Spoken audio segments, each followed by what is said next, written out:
On aurait cru que c'était une main invisible qui jetait les objets dans tous les sens et le propriétaire de l'hôtel a dit partez, partez, partez, vite, vite, vite, vite, vite, vite. C'est le tremblement de terre, vite, vite, tout va tomber, tout va s'écrouler. Je suis présidente de Action Autonomie Avenir, qui est une association qui existe depuis 1992, mais j'allais déjà en Inde et au Népal en 89.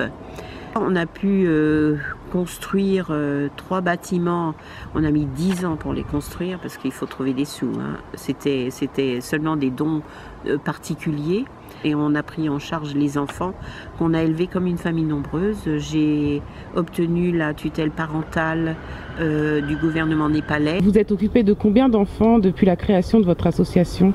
154. Et on en a un qui est devenu médecin, on a d'autres qui infirmières. Gokul, dont je vous ai parlé, qui avait créé son agence de trek et qui malheureusement était en trek et était enseveli sous les avalanches, les glissements de terrain.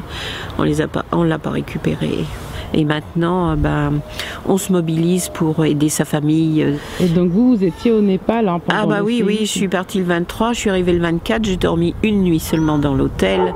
Et c'est arrivé le 25 où j'étais en train de faire des entretiens avec mes étudiants et là tout s'est mis à trembler, la table qui sautait, le sol qui bougeait, les chaises, les tables qui allaient dans tous les sens, les lustres qui tombaient, les armoires qui étaient choquées.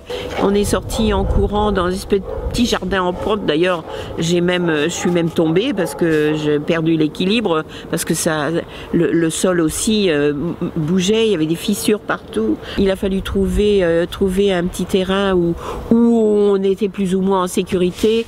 Moi, tout de suite, j'ai pensé à de l'eau. Pendant plusieurs jours, on a mangé que des pommes de terre bouillies. Voilà. Et donc pour vous, pas question de revenir, vous vouliez rester sur place? Ah oui, non, c'était la panique, tout le monde voulait rentrer, se faire rapatrier, mais moi il n'était pas question, moi j'étais avec mes étudiants. D'abord il a fallu que je les joigne tous pour être sûr qu'ils étaient encore vivants. Après je suis allée les visiter dans leur appartement, qui était sans dessus-dessous bien sûr. Moi je suis restée 4 jours, 4 nuits sous les tentes.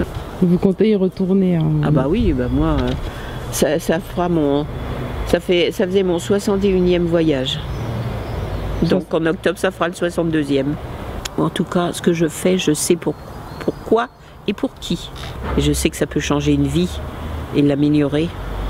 Et peut-être que ça fera boule de neige, peut-être pas cette génération, mais les enfants de mes jeunes, eux vont vivre d'une façon différente et peut-être que la 3e génération, il y aura quelque chose qui changera dans le pays, c'est sûr. Aujourd'hui, vous attendez des dons. Est-ce que de la population d'Argenteuil, vous avez eu quelques nouvelles de... Argenteuil, j'ai mes voisins qui sont conscients et qui vont faire des dons, bien sûr, des petits dons.